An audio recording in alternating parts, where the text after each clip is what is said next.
அதிசயங்கள் செய்கிறவர் நம் அருகில் இருக்கிறார். அற்புதங்கள் செய்கிறவர் என்றும் நமக்குள் வசிக்கிறார். சகரியா 13ஆம் அதிகாரம் 1-2 வருஷத்தை வச்சு வாசிங்க பார்க்கலாம். அந்நாளிலே பாவத்தையும் அழுக்கையும் நீக்க தாவீதின் குடும்பத்தாருக்கும் எருசலேமின் குடிகளுக்கும் திறக்கப்பட்ட ஒரு ஊற்று உண்டாயிருக்கும். அந்நாளிலே நான் விக்கிரகங்களின் பேரும் தேசத்தில் இராதபடிக்கு அழிப்பேன். அவைகள் இனி நினைக்கப்படுவதில்லை. தரிசனம் சொல்லுகிறவர்களையும் அசுத்த ஆவிகளையும் தேசத்திலிருந்து போய்விடவும் பண்ணுவேன். இது எருசலேமை குறித்து சொல்லப்பட்ட ஒரு தீர்க்க தரிசன வார்த்தை. இங்கே கூறப்பட்டிருக்கிற பாவமும் அழுக்கங்கிறது இஸ்ரவேலின் பாவ நிலையை குறிக்கிறது. அதாவது பிரதானமாக 2 பெரிய பாவத்தை அவர்கள் செய்தார்கள். ஒன்று விக்கிரக ஆராதனை, இன்னொன்று கள்ள தீர்க்க தரிசனம், கள்ள ஊழியர்கள். ஆக இந்த 2 பாவமும் தேவனை விட்டு விலக செய்கிற பொல்லாதவைகள்.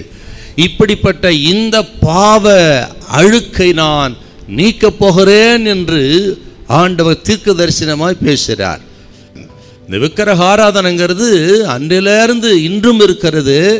வெளிப்படுத்தல் 9, 20, 13 வாசித்து பாருங்க. கடைசி வரை விக்கிரக ஆராதனை. அப்படி ஜனங்களோடு ஜனங்களாக கலந்துவிட்ட ஒன்று இந்த விக்கிரகார பாவம்.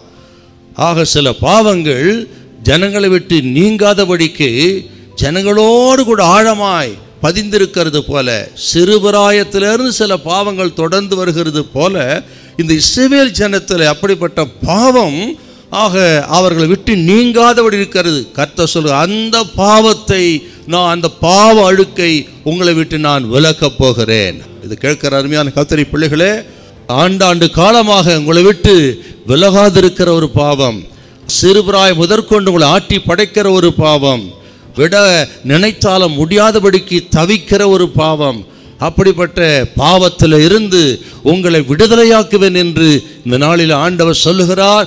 பயப்படாதிருங்கள். உங்களால் விட முடியாது சில பாவங்களை. எவ்வளவோ முயற்சி செய்தாலும் சரி, 1 வாரம் 2 வாரம் 1 மாதம் மறுபடியும் அதில் விடத்தான் செய்வீங்க. ஆக சில பாவங்களை விட உங்களுக்கு பலன் இல்லை.